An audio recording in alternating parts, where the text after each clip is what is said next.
Now, myself, I have worked with Canon now 14 years as of 2 weeks ago. Previous to that, I've worked in the photographic industry my whole life. So since I was in high school, I'd worked at Kodak Labs. You'll see this is probably all the companies I have worked for. Now, as I say, the last 14 years has been working with Canon Australia. So the last 5.5 years has been specific to the role I'm in now, which is Canon Collective. Now, Canon Collective run photographic workshops, tours all around the country with 8 ambassadors nationally. So there's over 50 photographic workshops that we run every single week around Australia, and that also included some major and international photographic tours as well. So some previous tours we've done as Canon Collective have been to Africa over the last 5 years, which also included the gear. So it was one thing that obviously a lot of competitors couldn't match. We would offer you the full range of whichever gear you wanted, whether that be 600mm lens, a couple of 1DXs. The only rule was you had to fly to and from with it. Otherwise, we did have a shared pool of stock that everyone could access, but if you wanted gear you didn't want to share for the whole trip, that was an option, and you just had to fly to and from with that gear.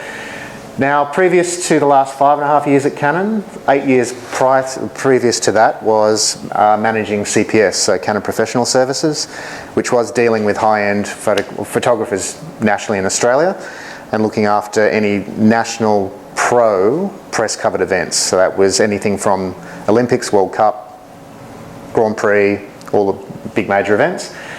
So previous to that for 5 years was doing the same job for Nikon, managing NPS, and then Kodak and Olympus since back in my days of school.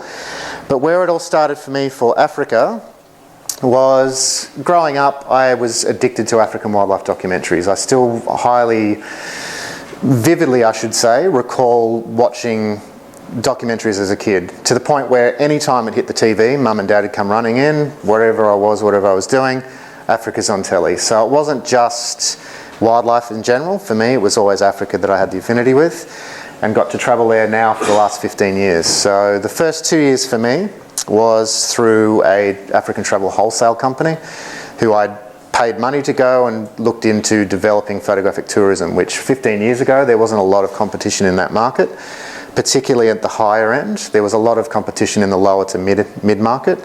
So I decided it wasn't really for me. I was looking at doing something more high-end. So I've since 2009 been working with Iconic Images International. Now, Iconic, we specialise in Africa. Now, while we do Africa, we also have Svalbard for polar bear, the Pantanals. There's a couple of different tours that we'd offer outside of Africa, but the sole focus here mainly is African itineraries. And based in Perth, so Mr. Dennis Glennon, who owns this company. Did anyone see the Girt by Sea photographic exhibition that we did with Canon? So it was Tony Hewitt, those of you that know your landscape photography, and Dennis and Canon funded them to fly all the way around Australia and photograph the coastline from the air. So that's Dennis's offshoot business. Now, that is a parent company to C4 Photo Safaris based in South Africa, which are the original, the biggest and the most highly acclaimed specialist in photographic tourism for Africa itself. So where it started for me was obviously doing this for a third party company or in a wholesaler. I decided one day to put a tour together and advertise that in the Canon Collective, or not Canon Collective, but the Canon Professional newsletter. All of a sudden, Dennis gives me a call. And this is Dennis here on the right. And for those of you that love your wildlife photography, you might recognise Art Wolf in the middle there, who happens to also work for Dennis. So for me to be standing next to Art then, he was my biggest influence growing up as a wildlife photographer. To be in the same stable as him, hosting tours under the same banner, is an absolute honour. Now, Dennis just called me out of the blue and said, I wanted to talk to you about Africa. And I was like, oh, you want to come on one of my tours? He's like, no, I want you to come on one of mine. I was like, well, hang on a minute, I run my own tours, why would I pay to come on a trip? And he's like, no, I want you to work for me. So many years later, here I am, and this is what I do. Now, the first thing people often ask is where to travel in Africa. To me, people say, where's the best place to go? My answer is, you will go more than once. There's no such thing as just going to Africa and ticking it off your list. You know, you can see a big city anywhere in the world and you tick it off, say you've done it. There's very little need to go back, 10, 20 years later. A city might change, it might be slightly different. Africa, it's daily. You will not get the same day twice in Africa. So if people generally ask, if you think about how big Africa is, you can fit a lot of countries into that whole country, or series of countries. Now, the point of this slide and why I'm mentioning it is people try and see everything in one trip. Resist doing it, because you'll spend more time in transit than physically enjoying yourself in one spot. Now, apart from that, you can go on overland trips that kind of do it all. You might travel from basically the base of South Africa up through the centre, into the Kruger, round through Namibia. You can do like a 40, 50-day tour. We try and take in a lot, but you generally only spend 1 to 2 days in places that you should spend a lot more time in. Now, my opinion highly is to look at private reserves versus national parks as well. We can talk a bit more about that. But if I was to highlight the places of most interest for wildlife photography specifically, now landscape would be a completely different talk to this, but if we're looking specifically at wildlife, South Africa is by far the most accessible and easiest to get in and out of. Direct flight from Sydney or from Perth. Now, it offers a huge amount of variety. We'll talk a bit more in detail of where I would say is the highlight for South Africa. Swaziland I haven't done much of, but it does border basically at the base of where the Kruger National Park starts, so that's inclusive as well. Namibia I would say is probably the most diverse. If you want your landscape, if you want your nomadic tribes, and if you want your wildlife, it kind of offers all three in massive doses. Botswana, in my opinion, is by far the best option. If you've got money to spend, it's more exclusive. So I've always said in Botswana, it's high quality and low volume tourism, rather than just let anyone in that wants to come into the national parks. Mozambique, not so much for wildlife. There is unique opportunities there that you won't get anywhere else. Madagascar, put it on your list. Phenomenal. Zambia, also, if you look at South Luangwa, for example, probably the most expensive place to travel in Africa. Malawi, not so much if you like your fish. It's good for diving and other things. Then obviously where safari started, Kenya. So Kenya, Tanzania, Uganda if you're doing gorillas. Now I'll tap into key destinations in my opinion in those locations where I would highly recommend first. Starting with my number one, which is a place called Mashatu in Botswana. Now Mashatu is a private reserve, so you have to be staying at the lodge to access that land. But it's not really on the way to anywhere or the way back from anywhere. So you have to put the effort in to get there itself. You're probably looking at about a 5-hour trip by road or around a 45-minute flight to an hour from Johannesburg. So my honest opinion is just fly in. They have their own airstrip. Now the thing that sets Mashatu apart from anywhere else is you've got a lot of success of seeing big cats in just about all of the major parks. Big cats are phenomenally good here and extremely relaxed, particularly leopard, which is extremely hard to find in a lot of places. This place has them in droves, but the big highlight at Mashatu is the underground hides that they've installed. So you physically get, if that was to scale, my camera lens is about here. So it's a 20-foot shipping container that's buried in the ground there, which enables you to get physically that close to wildlife. They have had lions turning up quite regularly in the last 2 months. Now this is the last reliable source of water anywhere in the reserve, and they can pump water into it. So during the dry season particularly, so if you're having a look at July through to maybe the end of October, you're pretty safe and almost guaranteed that you'll get ellies there every single morning and generally most afternoons. Whether you get cats, that's a hard one, but you'll get lions, you'll get leopard, really good hyena. The only thing you won't get in Mashatu, of the big five they call, is rhino. There's no rhino in that reserve. But for anything else, top class, guides, and affordable. So you're probably looking at around $380 to $400 US per person per night at the tented camp, whereas the main lodge camp, you're probably up to about $550 US per person per night. And they've only just included, I think it's only just opening, they have a high-end camp there as well. But check out Mashatu. If there's one place you cannot leave off your list, put it this way, in 15 years, I've seen every trip new lodges. I've given up seeing one place I haven't been to go to Mashatu every single year for 15 years. They're that good. So I'll leave you with that. So again, leopard's phenomenal there. You get these massive Mashatu trees and extremely relaxed. Again, from the hide, it's just a unique standpoint. I mean, people have shot ground level stuff before using remote controlled cars to get yourself into a safe position. But the problem with them is they disturb the animal, they don't behave naturally, and your chances of that camera being destroyed is extremely high. So whereas here, you've got full control of composition, exposure, everything. Now the other thing too with the water there, on both sides they've got outlets that are buried deep underwater, because they will just rip the ground apart to get to the freshest water. They will actually come to the sides where the outlets are. So if the light's better on the right hand side, we've got shut-off pumps. So you can literally turn a pump on the side of the hide where light's best. You can direct wild elephants where you want to photograph them. It's pretty insane.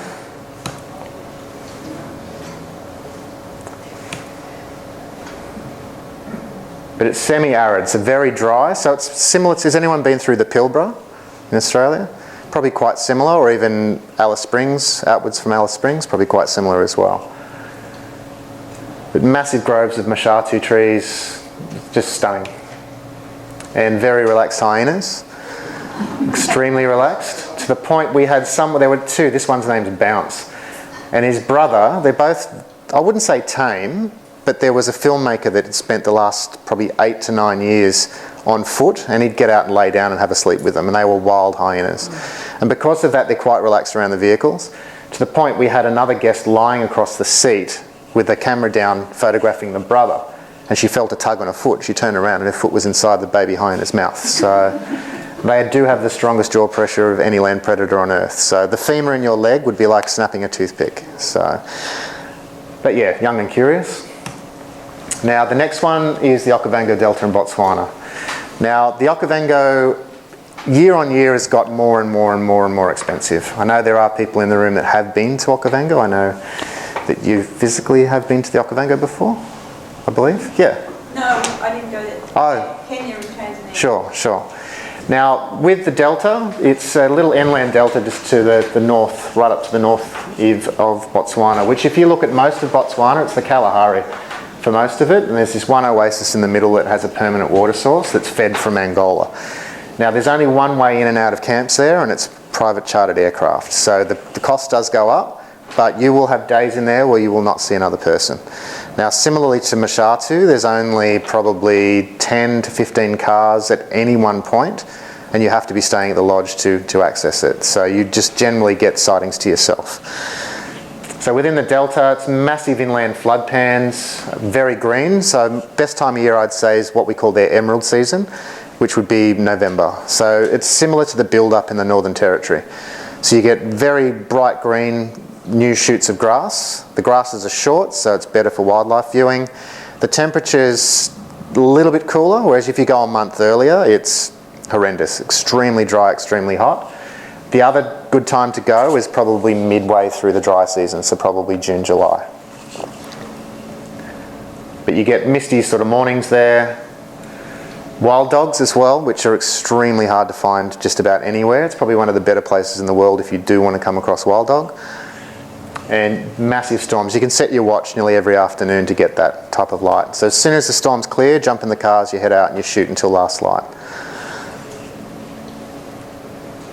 Same thing, very relaxed wildlife, and that's part of our total group. We only had 3 vehicles there. As you can see, only 1 person per row. So you're never in a position where you've got someone next to you blocking your shot. And that's the difference between taking a professional photographic tour versus just jumping on an APT trip with 50 other people slammed into a bus. So big difference. Now the Masai Mara and the Serengeti I would say is in the top 3, being the 3rd on the list. Obviously timing wise, depending if you're going into the Serengeti from the Tanzanian side or the Masai Mara for Kenyan side, you see the date cycles there for wildlife. So I'd look at September, October in the Mara if you want the crossings. Now the crossings, they don't have a calendar, they don't go, oh, we're not allowed over the border yet. It depends on the rain. So it's never going to be dead accurate every year. You're not going to get crossings every time. But as I was just explaining before you guys came in, the tour ran 2 years ago. We had 14 guests that had never been to Africa, their first trip, day 1. We'd just landed in the Mara. The way the camp's situated, there's a small bushy grove, and then you walk through a path, and that opens up, you get the first view of the Mara River. The camp's right on the banks, a place called Entum Camp. And 2 Maasai coming straight towards the group saying, grab your camera. It was like a Le Mans start to a photographic tour. We literally had everyone grab their camera bags run downhill for about 50 metres. There'd been 3 or 4 days wildebeest and zebra building up on the opposite bank, on the bend, that hadn't crossed yet. And we're talking 100,000 plus animals. And they started crossing within a minute of us arriving on day one, in the first minute of being in Kenya. I thought I would at some point be in a vehicle to witness that. We were sitting on the riverbank. We had wildebeest and zebra either side of us going up the chute, and 150 metres down bank, a pride of lions taking out wildebeest, and we're on foot. We're sitting in camp. So it is possible. I never thought I'd see it, but I did. So that's definitely where safari started, was in Kenya, in the Masai Mara. So big difference there is if you look at southern Africa, so Botswana, South Africa particularly, you've generally got what we call high veld or low veld. And that's either highland or lowland plains. So the lowland plains are a lot hotter, highland plains are a lot colder and drier. But what you'll find in Kenya, Tanzania is you get the massive open grass plains as well. So there are points in the Masai Mara or in the Serengeti where you can physically stand there and turn 360 degrees and see nothing but horizon. You can get out of the vehicle and you can feel very small and very alone quite quick. But the opportunity to get just open backgrounds is pretty much, if you want that style of shots, you go to East Africa for it. So the wildebeest crossing, it's something that I know you were saying you'd been. It's pretty overwhelming is the only word for it. It truly is. But seeing the volume of animals, that cats just pick these things off. They just decide they're hungry and they just tap one and they fall over. They don't have to put that much effort in after a crossing particularly. So quite often you find good light direction in the morning. If a crossing's going to occur, you're guaranteed almost safely that you'll get a kill as well. It's not for everyone, I can say. Some things go down quickly, others take a little bit of time. It can be stressful for some people to watch, but it's the order of the nature that happens out there. Obviously the Maasai. So Maasai itself, the experience you can get with Maasai is very different depending where you're going, where you're staying. Now there are a lot of places that you can see the Maasai, what I would say commercially, which they have Adidas thongs on, Apple watches, iPhones. It kind of takes away a little bit from the authenticity. Now I know for us, Maasai are actually the drivers and guides at a lot of the private camps. So you're not getting, trained guides that have gone to school. You're getting people who live there through generations of tracking as your drivers and trackers. Now with that, I know for me, when we take guests, we take them to our guides' home villages, which is legitimate. They don't get commercial tourism coming in. So you spend a day in an actual home village and you get a lot more authentic experience for the cause. Now, things that don't happen often, this was 5 male cheetahs, all not related except for 2. So these 2 were brothers. The others, not blood related at all, which just doesn't happen with cheetah. With most cats except for lions, they're generally solitary. Unless they're born as brothers and they'll stick together generally for life. But this was extremely rare. We literally had every person in the industry you could think of in my position, either guiding, documentary crews, BBC, Tales by Light. Did anyone see the Tales by Light series that we produced? So Abraham Joff was there at the same time. All day I just kept hearing my name. I turn around to somebody I know from somewhere in the world out there at the same time. Now I thought that they wouldn't be together anymore. They still are. It's been 2 years. So they are still kicking around. How long that's going to last for, but they were pulling down prey that you just don't see. They're taking out wildebeest, full-grown wildebeest, topi, things that you just won't see. A single cheetah wouldn't bother to attempt. So elephant there is also, they're quite relaxed as well. It's so open, there's never a point where they feel trapped or cut off. So you can get quite close. But there, the grass, big open grass plains is where it's at for East Africa. So for me, this is my long-term project I'm working on. It's a series of portraits of wild male lions, all compositionally identical. So you could pretty much put a line through the pupils and down the centre and they'll all match up. In 15 years, I have about 9 images that are absolutely accurate and thousands that are slightly not right. Either not direct eye contact, head angle slightly different, the light's completely wrong. At the end of the day, I want prints the size of the portrait and hanging up the back there. All in a room, you'd be basically being stared down by a pack of lions. So that's the long-term project for me. So every trip, as soon as I get a big male lion sitting there in good light, that's my focus. Now, the Sabi Sands in South Africa is an absolute must. So, anyone's been to the Sabi Sands before? Yeah. Anyone been to Kruger? Yep. Okay, so it sits down on the border of Kruger.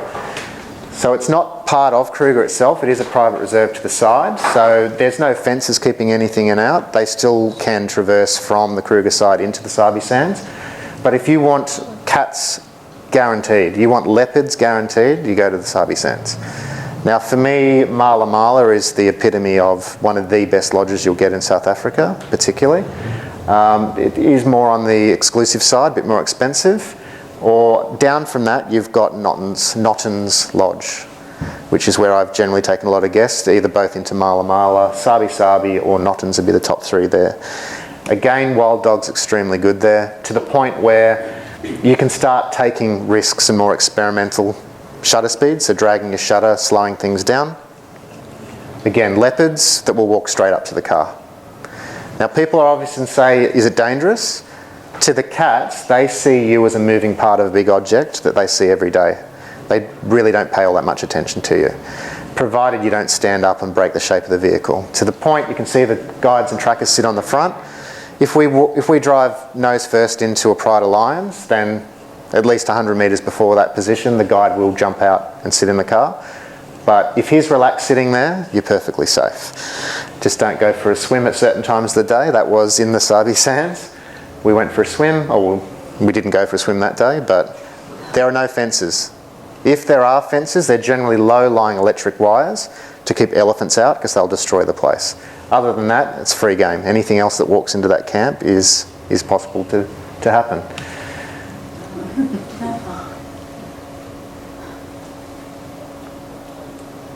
And then finally, or not finally, there's a couple other examples, but Namibia, I sort of mentioned before, if you want a big variety, if you love your landscape as well, if you don't want just 10 days to 14 days of solid wildlife, then Namibia is very unique, to the point you've got, that was one of the last tours we ran there,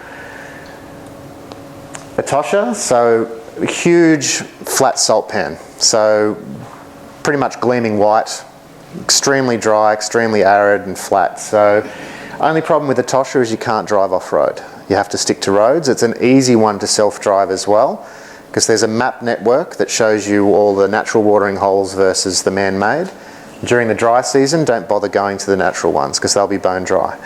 So if you go to the man-made, they still look natural, but everything comes to water. So the difference with Etosha is you drive to a watering hole and you sit and wait. Whereas everywhere else I've mentioned, you have professional guides and trackers that will actually follow footprints to a point that if it comes to a crossroad, they'll know that there's a block somewhere where those cats would be.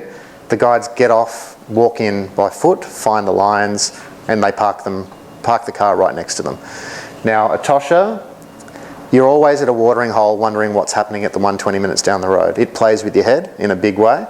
But if you're going to self-drive anywhere as a holiday, Namibia is the one. You can do 3 weeks, 2 weeks at minimum, and probably 3,000 to 5,000 kilometres all the way around. Chances are you probably won't run into anyone else on the road. It's one of the least populated countries, but probably one of the safest and easiest to get around. So apart from the wildlife, you've also got, I'm sure you've seen photos of this place, Coleman's Cop. So it's still owned by De Beers mining company, the diamond mining company. Now with that, you need permits to be in here before sunrise and after sunset, which is in your best interests, because then you get it without footprints, you get it without people. Then the Himba. Now, the Himba versus shooting the Maasai, the Himba are still extremely traditional. There are places, again, if you go to a Himba village near to Etosha, you'll probably have to pay them money for a photo, and they will have wristwatches and all the rest of it. If you go closer to the Angola border, anywhere quite remote, this village was probably a day's drive from any discernible town or city, and about 2 hours drive off-road to get there. There were young children there that had not seen white people before, and they don't have mirrors, they don't have electricity, and they're completely nomadic. So if you do want that cultural experience, the Himba in Namibia is, to me, number one, absolute number one. Still traditional to every point. And then obviously your landscape. So Sossusvlei, once you get into there, the highest sand dunes in the world, some up to 450 metres high. So if you think about a dune that's nearly half a kilometre tall, pictures don't do it justice. It's a place you've really got to see. So Dead Vley, same deal, that's within the same concession. Now if you are going into Dead Vley or into Sauces Vley itself, you'll need to stay at Dune Lodge if you want the best access. There's only one lodge within the reserve. Otherwise, if you're staying out of Dune Lodge, you can only get into the park gates at 6:30 a.m. You've got to be out by 6:30 p.m. Now staying at Dune Lodge, you've got the opportunity to go in before sunrise and stay until after sunset. You do pay a premium to stay there, but you're wasting your money not doing it that way. Because we had no one else there, not a soul. Then helicopters, the best thing you'll ever do. 2 hours in a chopper over Sauces Vley will blow your mind. Absolutely phenomenal. Now Madagascar is the last one I'll talk about before we get into a bit more about the photography side. It's really just starting to boom. There's a lot of people now offering Madagascar, whereas I can say 5 years ago, no one really offered it. Now I was here maybe 3 years ago doing basically putting a product together for a client in the US. We had 3 weeks, an aeroplane, we could go wherever we wanted, and we sort of mapped out a great itinerary. Now it's very, very different to a traditional life in mainland Africa. So Antananarivo, the capital, this is the capital itself, it looks more like a mix of somewhere in Europe and Asia. It's rice paddies everywhere and old cities that are European, because that was colonised by the French originally. Lemurs have no fear of you whatsoever. It's always been taboo to hunt or eat them because they are primates, so that was seen as cannibalism. So I first started out, this shot here, that's obviously a longer lens, you can see by the compression, but even a 7200 would have been me to the wall away. This one here is with flash at 16mm. So I was quite literally that far away. Now when I started out, the first day was telling my guide, just hold on, I'll put a long lens on in case I scare it away. He's like, no, it won't run away. Okay, I'll take a few more steps forward. No, just stop, this shot looks great, I don't want it to run away. He goes, it won't run away, you can stand next to it, they have no fear of you. So, pretty unique. Obviously chameleons there, reptiles, insects. But people, I went to Madagascar for the wildlife and I fell in love with the people. I found a very, very big distinct difference in their culture. They're a lot more, I wouldn't say photogenic, but easy to access and photograph. They don't mind because they haven't had the saturation of tourism that mainland Africa has, and they're generally a lot happier and a lot more willing to be photographed. Then you get into Baobab Alley, another place which has been photographed a million ways but sideways, but you can always go in and get a different take. I'd say morning's better than afternoon if you get the chance to go in, because most mornings off the ocean in dry season they generally get a morning fog every second or third day. So if you're lucky to get it, well I did get the fogs. Sunset, you just go for the silhouette stuff. You do need permission to stay out at night. So I did stay behind and shoot astro here as well, which is something that is possible. The local townships are right there as well, and alcohol can be a bit of a problem with some of the locals, so just take a bit of caution or go with professional guides. I wouldn't recommend walking here at night on your own. But the people, absolutely phenomenal if you love documentary style photography as well. Now this is in a place called Palmarium, one of the few places where you'll get to photograph the ii, which is by far the rarest lemur, which is nocturnal. Creepy, creepy, creepy looking animal. But again, fishing villages, this is Morondava, which just behind here, you've got major hotels and lodges right on the beach. So a lot of South Africans will travel over for just going fishing for the weekend. It's about a 3-hour flight from Johannesburg to get to Antananarivo. So from here at low tide, you can virtually walk straight across. If not, just throw a little bit of money to the guys in the canoes. That's how I got over the other side. From here onwards is a fishing village. Most tourists don't bother going down there. I walked around here for half a day. Most of them speak Malagasy and French and very little English, but just gesturing with a camera and asking if it's okay, you'll generally get a nod. Spend a day out there and forget anything in town. Just go straight all the way to the end of the road at low tide and make it across into the fishing village. So we also had this little kid that tailed me everywhere. And as I'm taking pictures, I can see him just fascinated in what I was doing. He kept looking at my camera, he kept taking his photo, he kept wanting to check what I've just taken pictures of. He ran away and disappeared. He came back and he'd made a camera out of clay. So he followed me around. Every time I put the camera to my eye, he followed me around and he mirrored me, did everything I did. In hindsight, I should have poked a hole through the top of it, made him a viewfinder, but yeah. But again, they don't see a lot of tourism. So I found the enrichment I had in Madagascar completely different to anything you'll get with mainland Africa. Now, to fly or drive, definitely if you can afford the extra, just fly in everywhere. It's a massive country and you'll spend a lot more time on the road getting from A to B, which gives you less time in the reserves. And again, when it comes down to going to national parks or private reserves, I can tell you what I prefer, and it's the ones at the top. Private reserves, you get it to yourself, essentially.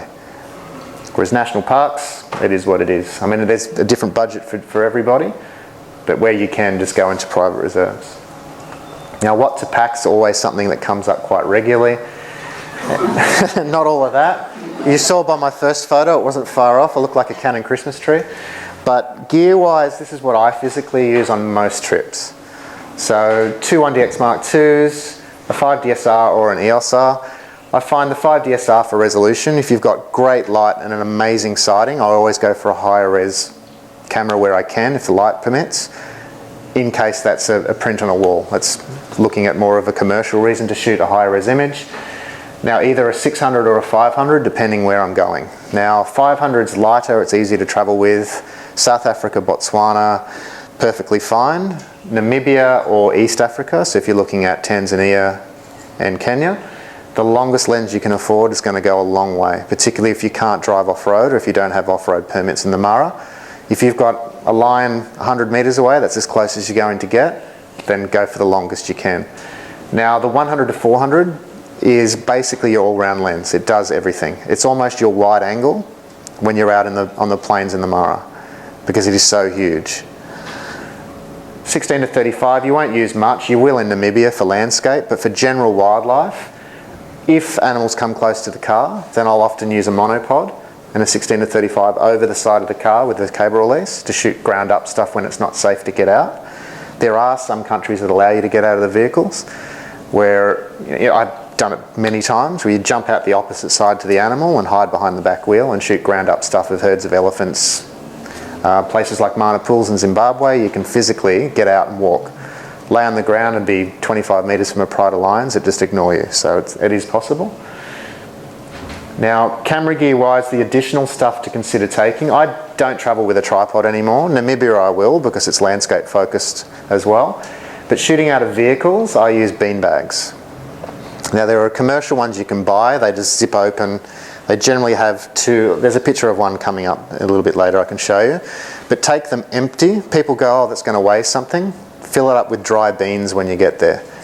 I wouldn't go for rice because it gets dusty, and if it gets wet, it gets really gluggy.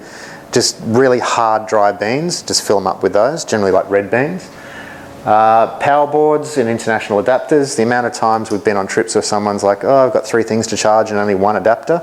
Just take the adapter with like a 12-bay power board or something like that. Card readers particularly take more than 1. Because if you break a pin or something happens to the card reader while you're away, you're not going to find a camera store anywhere that sells them. I always take more memory cards than I can physically fill. So I've got a full card wallet and an empty card wallet. So as my cards fill, I back up daily to my laptop to 2 external hard drives.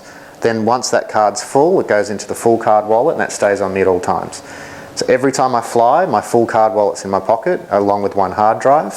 The second hard drive's in my camera bag. The third copy is on my laptop in my laptop bag. So at all times I've physically got one on my person no matter where I am, just in case. I mean, yes, there is theft. You've heard the nightmare stories about particular cities through Africa. It can happen. It hasn't happened to me. And I can honestly say in 15 years, I've never had a negative experience in Africa, not one. So the other stuff, memory and storage is huge. Just back up, back up, back up. I back up every single game drive. So you go out in the morning, you go out in the afternoon.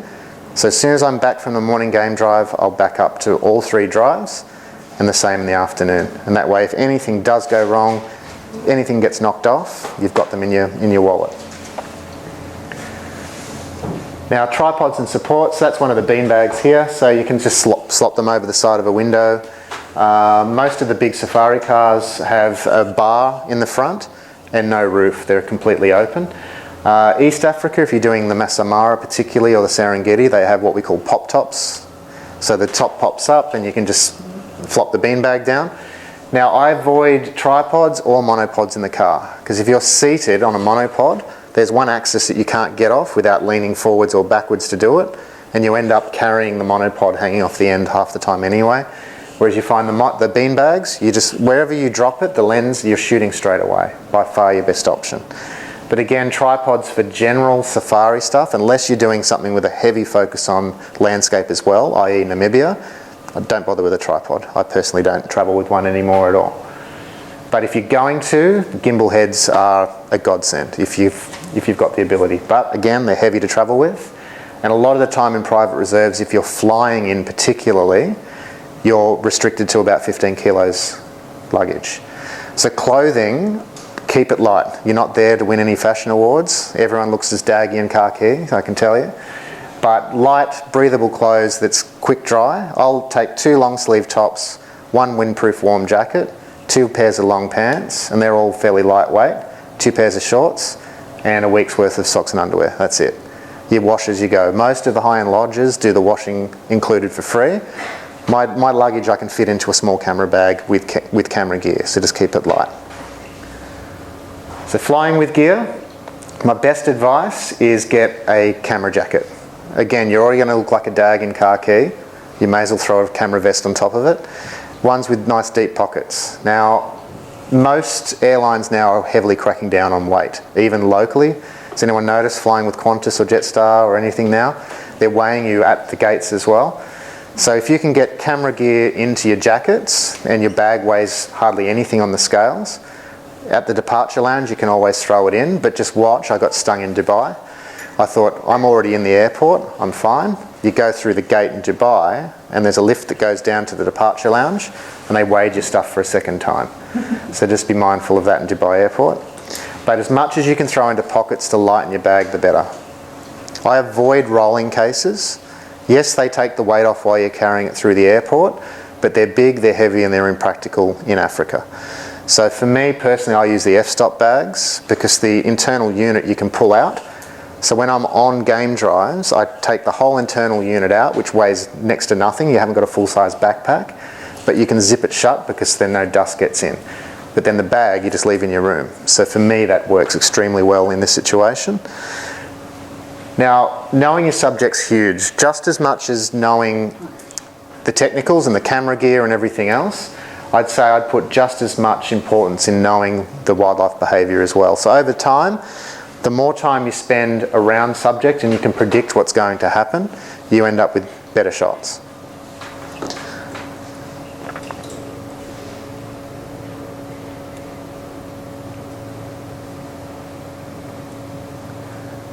Again, if I wasn't comfortable that that elephant was relaxed, there's no way I'd be that close. Now that was just laying on a deck. The other point I had, there's a picture right near the end of some lions. Remember Cecil the lion that was killed by that American dentist? His family pride lives in this reserve. And this is in Mana Pools in Zimbabwe, sorry. I was walking from my tent. I was there to check out 9 lodges that I hadn't stayed or we hadn't used or booked guests in. And because I was there on a freebie, I was at their tent 150 metres away from the chalet. So I got up one morning, I wasn't feeling too well, walked along, and probably 20 metres to my left were 2 full-grown male lions and 3 females. So I've just stopped. Do not turn, do not run, keep eye contact, do all the rest. Here they're used to seeing people on foot. And I just kept walking, they kept walking, I stopped, they stopped, we just watched each other. They looked relaxed, I had to stay relaxed. Basically I made it to the deck and I just laid down. They were basically just drinking here. But I was quite literally here to the back of the room away from them most of the time for 150 metres, hoping that they were not interested in me, which, let's face it, most of the time they're not. People always worry. If it's sick and solitary, then you're potentially in trouble. Otherwise, it's the lion you don't see that's the problem. As long as you've made eye contact, they're used to things turning and running. Now, it's all about the light, obviously. you're going to come across a lot of situations where light's great or light's not so good. Now for me, you're always out first light and last light anyway for game drives. Middle of the day, go for a sleep. If it's overcast, then you generally can extend and drive longer during the day. But as long as you've got good light, just stay out as long as you can. And that's again the privilege you have staying in private reserves, is you make the call on what you want to do. Especially in private photo tour groups, because I know for us, we book the whole lodge exclusive. So we're not putting anyone out by saying we're going to stay out for an extra 2 hours. We just radio back, the chefs, they stop, they don't prepare food until a bit later. Whereas if you're going on your own trip without a group, then you go to the timetable that the lodge runs. So if you're at a great sighting and they say, look, we've got to go, you've got to go. So it does make a big difference.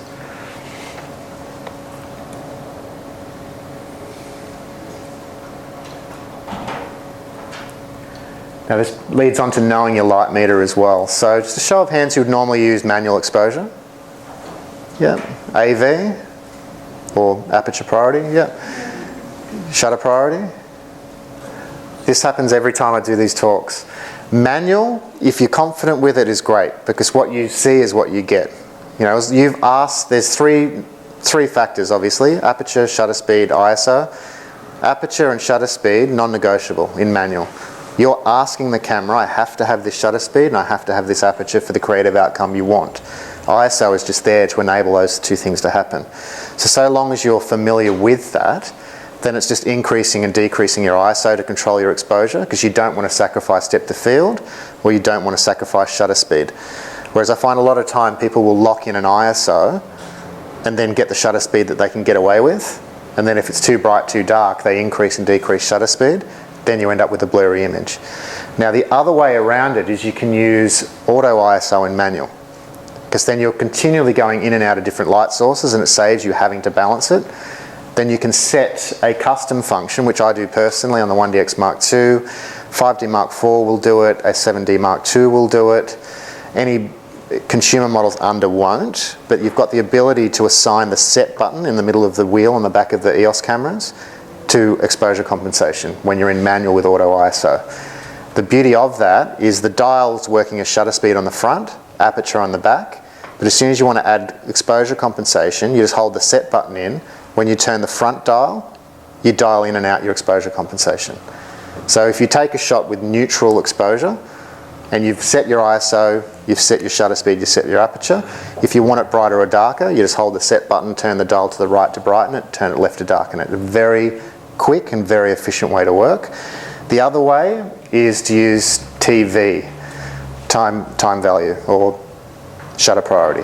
Now where AV can go wrong, so aperture priority, and this happens, I asked manual, fair show of hands, AV, fair show of hands, TV, not many. Now in wildlife photography, shutter speed holds probably a lot more weight than aperture. Because if you're photographing a solitary subject, that's one thing, whereas TV generally will default to a larger aperture. But then if you've got a huge herd of elephants and you want the front one to the back one sharp, if you're in TV, then you've got no control of depth of field. So that's where manual, auto ISO can really work for most people effectively, to the point that I just shoot and check my exposure straight away and work ahead of myself. Because the amount of times you can come across a sighting and people just unload a memory card and go, they're all overexposed. If you're not even at the sighting yet, you can see what the light's like, just shoot, get your exposure right first, then concentrate on getting shots. And I see it, it's exciting, people see the first sighting of a wild animal and they just start shooting without thinking about what they want. But in that, consider your backgrounds above anything. Because a lot of the time, again, you see the first sighting of a lion with a group of clients that haven't been to Africa, they just start blazing away, and there's a side lit shot with a sticky background that doesn't look great. I'll let them go, I'll just let them shoot and I'll say, have a look at the background over there. If we shoot from there, wouldn't that look better? And they're like, oh yeah, let's go. We get there and start shooting. My first question is, what are you going to do with the 500 shots from that last spot? Oh, I'm going to delete them. And that sets the path for the course on day one. Always look at your subject first and consider the background. Because one of my mantras is small movements make big differences in composition. Because I know right now, sir, you've got a tripod leg coming out the top of your head. No, you don't. It's that simple. A lot of the time, if you're getting back to your computer and you're hitting the arrow keys going, oh, if only, what if only, if only, if only, do that through the viewfinder at the time of shooting and you prevent it from happening. I mean, quite honestly, you'll create the better image on the spot rather than looking at your review stage when it's too late. So knowing your light meter is one thing, because cameras don't see in colour. Cameras' light meters see in tonality. So all cameras aim to get a mid-tone exposure correctly exposed. If that's correct, then your darkest shadow to your brightest highlight will also be correctly exposed. So a thing to consider when you are shooting is that your eye might say that that colour blue is brighter than that colour brown. If you change that image to black and white, you'll find tonality-wise it's the same. So if you are shooting manually and you've got brighter backgrounds, the way I would generally go for it is if you're using your light meter and setting your exposure, if you've got a very bright background, particularly birds in flight or birds perched in a tree, the light that's hitting the base of the tree on the ground will be the same light hitting the bird in the tree. So I'll quite often take my exposure reading from the ground, because if the ground's perfectly exposed in the same light that the subject is, when you point back up, guess what? Correct exposure. Whereas if you point up with a dominantly lit background, your light meter is going to compensate for that more dominant light source. So this is one technique you can follow as well if you're shooting manual, is just meter the ground, get that exposure right, point up and start shooting. So manual versus auto ISO we've already talked about, but it's in these situations that you can easily just add your compensation. You just shoot and then just compensate to the right or to the left if you want it brighter or darker. Pretty quick and easy. So quality of light is something we've already touched on lightly, but in diffused light, it's hard to take a bad picture. So in general, the light's low, or the sun's low in the sky, I should say. Generally behind you, so foreground, subject, background, evenly lit by the same light source. You don't have to think much. The cameras in auto will do a good job of it if you really wanted to. Now it's when you start moving into backlighting or more difficult situations where you need to start considering using your exposure compensation, which I'll be honest, in a lot of beginners photography workshops that I run, and you'd probably agree, as soon as you talk about exposure compensation, people are like, I had no idea. I had no idea that function was even available. A lot of people look at AV or TV and just shoot and go, oh, that's just how it's going to turn out. I've got no control of it. You do. Right is bright, left is dark on your exposure compensation. So if you're not familiar with exposure compensation on your camera, just a show of hands, who's not familiar with controlling exposure compensation on your camera? The best tip you can take out of today is familiarise yourself in how that works. And if that means I'll be here after the presentation, if you want to grab a camera, if we can go downstairs, or if you've got one about, I can show you how to physically get that to operate. So silhouettes, again, you're exposing for the background. You want the foreground to underexpose. So again, this is controlled through exposure compensation. Side lighting can be difficult as well. I'm always in favour of exposing for the highlight side and not the shadow side. Because as long as your highlight side is correctly exposed, which in this picture is more the dominant light on the subject, the shadow side's just here. Whereas if you expose for the shadows and blow out the highlights, you're not going to recover that information. So in a side lit situation, expose for the highlights and not in the shadows. Whereas in a specular situation, when it's top on, midday, not a cloud in the sky, my best advice is go back and have a sleep. Have a gin and tonic and go for a sleep. Because the light's terrible, but unfortunately this is when cheaters hunt. So don't just race off because the light's turned horrible. Stay out if there's a cheater around, because quite often they will hunt in that time of day because they have less competition. So composition I'll touch lightly on, and this is just something to test you. Has anyone seen this before, know where it's from? This is all about looking for shots that aren't obvious. You'll recognise it straight away. Who knew that there's a forward-facing arrow in a forward-face freight company's logo? Did you ever notice that?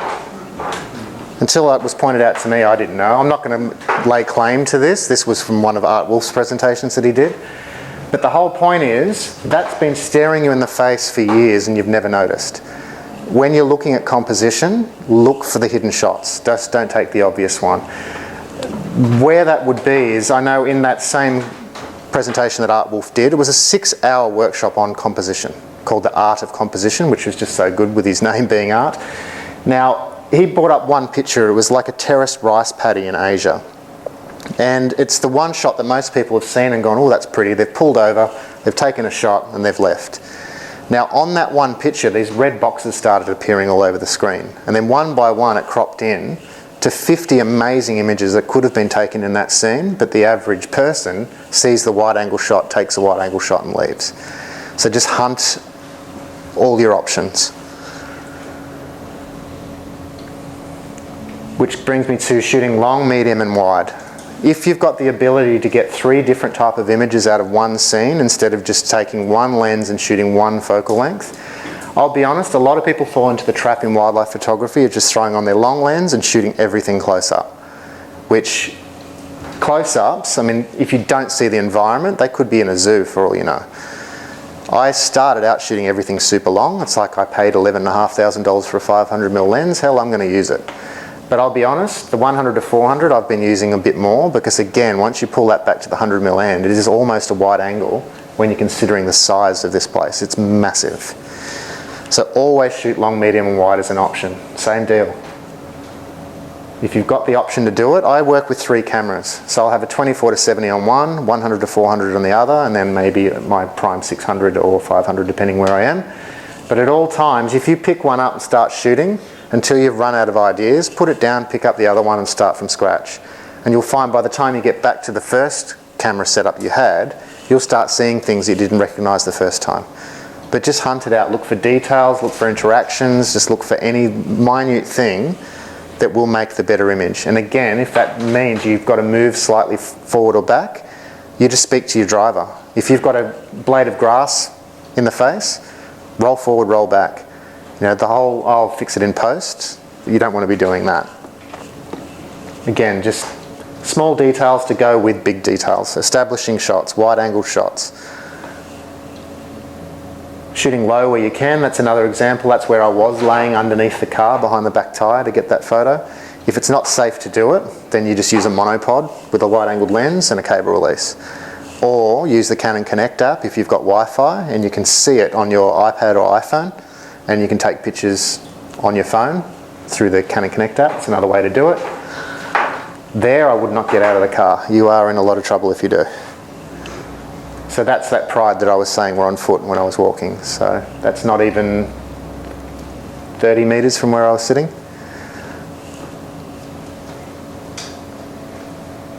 Okay, so shutter speed and movement. Once you've got your safety shots, keeping your shutter speeds high, always go for some slow pans as well. So I'll generally have, anyone use one series cameras in the room? 1DXs, yep. 5D4s, 7D2s, yep. There is a function recall option that you can use. Now, I set it up personally that the asterisk button on your camera, so if you go into your custom controls menu, where you normally change your back button focus ability and whatnot, you can ask the camera what the asterisk button will do when you're taking pictures. Now I set mine as a function recall, that when I'm holding that in, it will change it to a specific set of shutter speeds. So I either have it set to 2.5 in case action takes off, or down to a 15th of a second in late afternoon if I'm doing slow motion pans. What that means is, if I'm tracking and shooting on the back button focus, whatever settings I'm shooting in manually is what it will shoot.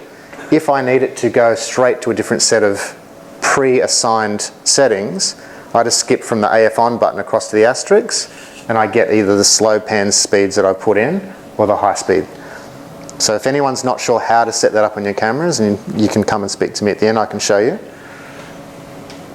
But freezing action looks just as good as having an option of motion as well, so always try and mix it up. But I generally find for most action that's happening quickly, then 1600 to 2500 for really high speed stuff. Cheetahs running full tilt, you'd be up about 3200 to 4000th of a second. But then most of the slow panning that I've done is either around a 10th to a 15th to a 25th of a second, depending how quick that subject's moving. And selecting the right shutter speed. So obviously the longer your focal length and your lens gets, the more critical it is to have your shutter speeds high. Now the problem you'll have with wide-angled lenses, that's okay, wide-angled lenses, a small amount of movement doesn't equate to much in the picture, whereas a long focal length with a narrow point of view, that same amount of motion will add about a metre of movement at the end of your lens. So an easy way to get yourself out of trouble is look at the focal length of the lens you're using. So if you have, say, a 100 to 400, At the 400 mil end, try not to shoot under a 400th of a second. If the light's really good, just double it. Just go to an 800th. That gets you out of the problem where you can't keep it still enough and blocks out all of your motion blur. So looking space is the other thing too. Obviously, try not to shoot every subject dead center of frame. Where they are looking out of frame, always leave 2/3 of negative space in the direction the subject's facing. So you can imagine the same image with a leopard looking the opposite side, it just wouldn't balance. Same if you have subject placement in portrait. A lot of the time, and this is with people as well, you see people put the eyes in the center of the frame. So imagine that same image with the leopard's eyes down here and cutting the limbs off, then having a third of empty space above the head. Always consider placing the eyes in the top third of frame and give it a balance of space between the left, right and top of the head as well.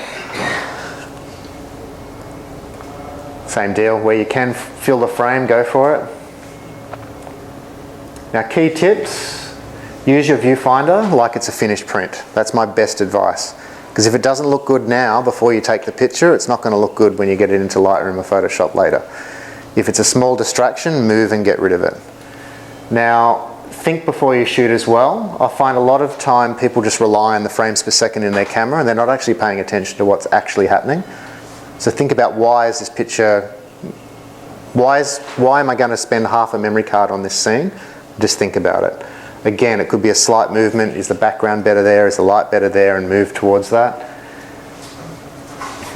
That's pretty much everything covered. We've already discussed. Now the final thing I'd probably leave you with ahead of the last slide is, who are you actually shooting for? Because a lot of the time, who is on a Facebook group of some sort to do with photography specifically, yeah? Do you find it gets quite competitive, quite catty, quite abrupt? Sometimes people are rude. Now you ask some advice from somebody and you're told, sell your camera gear, you suck, give up. Yeah? Who are you trying to impress? Because at the end of the day, you're the one that spent 10 grand to go to Africa. There's someone in their living room behind a keyboard having an opinion. So honestly, who are you shooting for? That's what I've always tried to sort of instill in people, is that it's not an easy industry to get into. To be paid to do what I do in Africa, it's pretty rare. I mean, it's not a cheap thing to do on your own. So if you're trying to pave a career out of wildlife photography, even just to cover costs, to sell enough prints or to make enough money off articles, it's getting harder and harder now because there are less magazines and publications willing to pay for that content, because there are a lot of influencers that are now being paid to do it rather than paid professionals. So I know myself, I used to submit a lot of work with Africa Geographic, and I don't anymore because they pay safari guides to do it, and in return that lodge gets cheaper advertising rates. So there's always things changing in the industry, but if I can honestly say, if there's one thing that you should take pride in, is that you like that image, you like it. It doesn't matter what anyone else says, whatever they think. Now that's it as far as presentation based, unless we have any questions. When you're in these wildlife reserves, are there people also there shooting? Some places do neighbour hunting concessions. Now Botswana's banned all hunting, Kenya has banned all hunting, Namibia still does, South Africa still has most of the hunting, Tanzania still has some, Zimbabwe does, Zambia does. Now hunting concessions are always very much separate to public areas, and they are fenced. So you see these hunters that go out, those animals can't escape the land they're released in. They quite honestly walk out, pick the lion with the darkest mane, they pay their $50,000, sit down and have breakfast. That animal that's been raised since a cub, that is used to humans, associates people and vehicles with something good, and they get let off to the point where they see a vehicle or hear a vehicle coming, they'll walk slowly towards the car because to them it's a reward, it's a good thing, and they get shot point blank. So it still happens. Now if you're interested in learning more about it, there's a documentary called Blood Lions, which I'd highly recommend watching. It's not an easy watch, but you'd be alarmed at how big that industry is. Is that on YouTube? It may be. If it's not, it'll be somewhere on a streaming service somewhere. So yeah, there was an Australian woman heavily involved in the production of producing that documentary as well, Donnelly Pateman, so worth a watch. I mean, on that, a big part of what I do as well is if I can carry my work over to raise awareness on such issues, particularly rhino horn.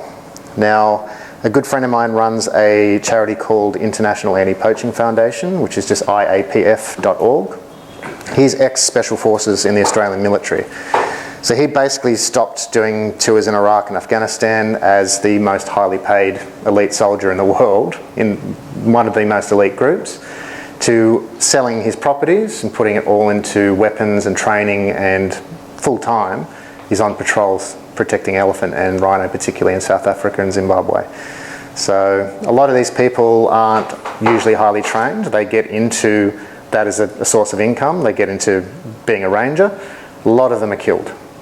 So there is another charity run by a guy here in Melbourne called the Thin Green Line, which directly funds the family of rangers that have been killed in the line of protecting wildlife. So if there's two charities that you might want to take any interest in today, is iapf.org and the Thin Green Line. And they both work in conjunction with each other. Both very good friends. So. Have you had problem going through custom with such equipment? Not really. I have. The only time I was pulled up and asked if I had a Canon was when I went through Namibia, because I was travelling with a work colleague in my team from Canon as well, and both of us had 2 large Pelican cases full of long lenses each. And I just said it's for personal use, and they didn't argue and they let me go. I think they were just trying to derive a tip or a bribe, but outside of that I've never had an issue. Now if you're taking a commercial quantity of gear like I had, it would probably make sense to have a Canon, but outside of that they see people fly in every day with a personal amount of gear. Most people have got that sort of equipment. So South Africa, you're lucky to get eye contact in customs. I've literally picked up my bag and walked straight out for the last 15 years. Not once have I been stopped and had my bag scanned or anything through immigration. Kenya can be a bit tricky. Don't take a drone, they're banned. So if you turn up with a drone, be prepared to sit there for 2 hours if you want it back, because you have to get it on the way back through after your trip's done. And they'll make it very difficult for you because they make it clear not to take it. Now the final thing I'd say with customs, if you're going to Tanzania, if you're travelling out of Zambia or any countries with yellow fever, make sure you have your yellow fever certificate from the doctors and GP. You generally get your vaccination card, the yellow vaccination booklet. If that's not stamped, you cannot leave the country for 2 weeks and you have to have a jab, which not the greatest thing in a medical centre in the middle of Africa. I've had the problem where I left my card at home once and I basically was going to miss my flight, had to go to a GP down the road, screaming down in a taxi doing about 160 k's an hour to get there through potholes that you could literally disappear in. We get there, there's no roof on most of the hospital or this little GP, dirt floors, and I'm like, I'm not getting an injection here. And I said, how much for just the certificate? Because she brought the vial, the needle, everything, the certificate there. And I just pushed everything aside and said, just this, how much? She's like, oh, it's $60 US for everything. I go, no, don't need that, just this. I've already had the injection, I just don't have my card. And she's gone, $50 US? So I just slipped her the $50, she stamped it. Back to the airport, the guy told me, as soon as you get back in, we're going to leave your bags at the side of the plane. As soon as I see you, don't line up, just wave at me. I'll tell baggage handling to load it and you'll make your flight. I walked in, I just waved and he just said, go. He didn't even look if I had the card. So chances are they're mates, I don't know. But long story short, if you're travelling out of a country that does have yellow fever, you won't be allowed back into or out of the country if you don't have it. So I learnt the hard way. I almost missed my flight, but yeah. How do you manage within the weight limits with your Pelican bag and all your other gear? Yeah. There's a 15 kg weight limit. Sort of. Wear as much in your jacket as you can. I mean, they weigh you as well, but I know with us, when we plan our tours, we get 2 aircraft or 3 aircraft if we have to. So if we're travelling with 12 to 14 guests, we'll get a Cessna Caravan, which takes a bigger payload anyway, and we'll have most of the luggage and 4 guests, and then we'll get 2 smaller aircraft, or we'll get 2 caravans. But we never put ourselves in a position where we get there and people are limited to 15 kilos. There are tour companies that will state straight up, you're limited to that. Whereas I know on our tours, it's whatever your international limit is, we'll take that as well. So with your Pelican bag, do you book that in? Like you can't take that as handling? No. So the Pelican case, I use the Pelican Air, the 1615, which are probably half the weight of the original non-air versions. They're safe, they're secure. I've never had anything break on them, and every time I've opened them up, they've been fine. Just padlock them, shrink wrap them, do everything you can to stop people getting into them. But essentially, I'll carry all of my gear on if I can. You haven't got all that gear, or you don't take all that gear. What would you recommend as a minimum sort of? I suppose, At minimum, 100 to 400. If you're going with any lens shorter than 400mm, you're not generally going to get the best experience. Like a 70 to 200 is just not long enough in most spots. Like in private reserves where you can get very close, that doesn't happen every day. A lot of the time you'll see a fleeting sighting of a leopard, for example, and you know, if you're stuck with a shorter lens, then that's as close as you'll get. Whereas the Masai Mara particularly, if you go up and do anything East Africa for migration, the longer the better. So I'd definitely say at minimum 100 to 400. Most of the time when you're out there and the light's really good, you can throw a 1.4 converter on top of that as well. So it means you'll be shooting at f8 as a maximum aperture, which is fine. It's just late afternoon, you prefer to probably pull it off. Yeah. Cool. Well, if there's any other questions, I'm happy to stay on if you've got questions otherwise, but I understand most of you are probably on your lunch break and may not have eaten. So you're free to go when you wish, but I'll be up here if you do want anything further. So thanks very much.